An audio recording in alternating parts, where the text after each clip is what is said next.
अनुपम खेर।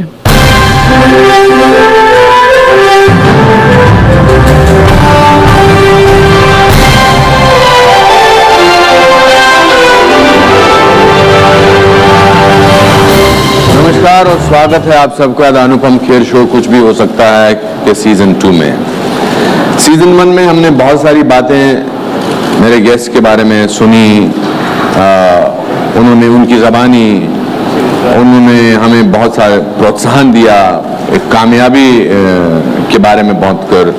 मुझे लगता है कि इंसान जब कामयाबी की शिखर पर पहुंच जाता है तो दुनिया जो है उस कामयाबी तक पहुंचने तक पर उसने कौन सा रास्ता अपनाया वो भूल जाती है। मेरी खुद की जिंदगी में जब मैंने आज से 10 साल पहले अपना ऑटोबायोग्राफिकल प्ले किया कुछ भी हो सकता है, that was based on my disasters, on my failures, on my setbacks, where I laughed at them and told them to the rest of the world in that 2.5 hour one-man show, and I discovered that the play liberated me of my fear of failure. आज और उसको मद्देनजर रखकर फिर मुझे लगा कि जब मुझे कलर्स ने एक शो ऑफर किया, द अनुपम खेर शो, मुझे लगा कि मैं ऐसी बहुत सारी सेलिब्रिटीज को लेकर उनकी जीवन के बारे में जो उन्होंने सेटबैक्स लिए या जो उन्होंने फेलियर्स को फेस किया, उन सब से गुजरते हुए वो कैसे अपने सफलता के मुकाम पर पहुंचे, अगर मैं उस बारे में बात करूंगा तो ये लोगों के लिए न केवल मनोरंजक होगा बल्कि बहुत ही ज्यादा प्रोत्साहन देने वाला होगा। तो चलिए देखते हैं हमारे सेकंड सीजन की कुछ झलकियां।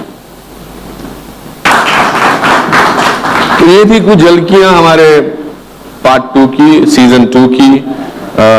मुझे बहुत मौका मिला लोगों से बात करने का, अपने दोस्तों से बात करने का।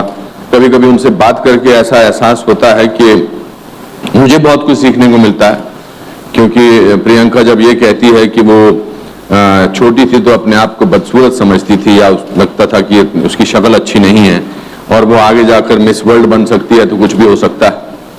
प्रियंका ही कहती थी कि अमेरिका में रहकर उनको शुरू में जब वो पढ़ रही थी तो उनको रेसिज्म का शिकार होना पड़ा, और आज अमेरिका के एक सबसे बड़े टेलीविजन चैनल ABC पर क्वांटिको करके एक सीरीज है, उसकी लीड एक्ट्रेस अगर वो बन सकती हैं तो कुछ भी हो सकता है। अनिल कपूर की कहानियां बहुत अच्छी हैं।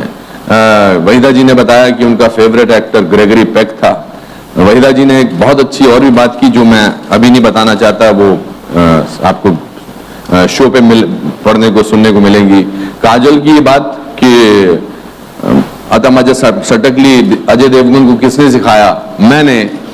सो I think in this show they are comfortable with me, they are comfortable because they know me and they also know me that I'm not going to ask them a uncomfortable question, because that's not my purpose. My purpose is to inspire people. When I was a struggling actor, I used to read a lot of autobiographies, and those autobiographies gave me a lot of courage.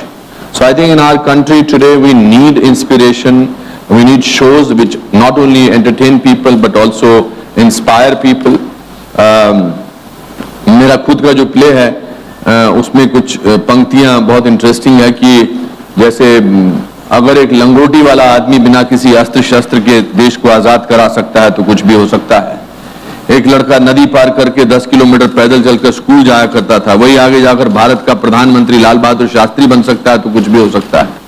27 बरस jail में रहने के बावजूद अगर Nelson Mandela उसी देश का राष्ट्रपति बन सकता है तो कुछ भी हो सकता है, और अगर राबड़ी देवी मुख्यमंत्री बन सकती है तो कुछ भी हो सकता है। मेरा जन्म शिमला में हुआ था, एक कश्मीरी ब्राह्मण परिवार में। मेरे माता पिता शादी के बाद कश्मीर से 1953 में शिफ्ट हुए थे, मतलब कश्मीर से कश्मीरी पंडितों का शिफ्ट होना तब से जारी है। तो शिमला मैटरनिटी हॉस्पिटल का नाम lady reading hospital, room number 3। रात के 9 बजे जब रेडियो पर खबरें दी जाती है, ये आकाशवाणी है। अब आप देवकी नंदन पांडे से समाचार सुनिए। मेरा जन्म हुआ, मेरे जन्म के वक्त आसपास कोई नहीं था, सिर्फ मेरी माँ थी। अब माँ को तो रहना ही था, वरना मुझे जन्म कौन देता।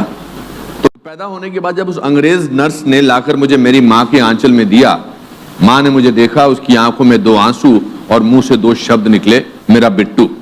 इतने में मेरे पिताजी वहां देख के, उस अंग्रेज नर्स ने मुझे देखकर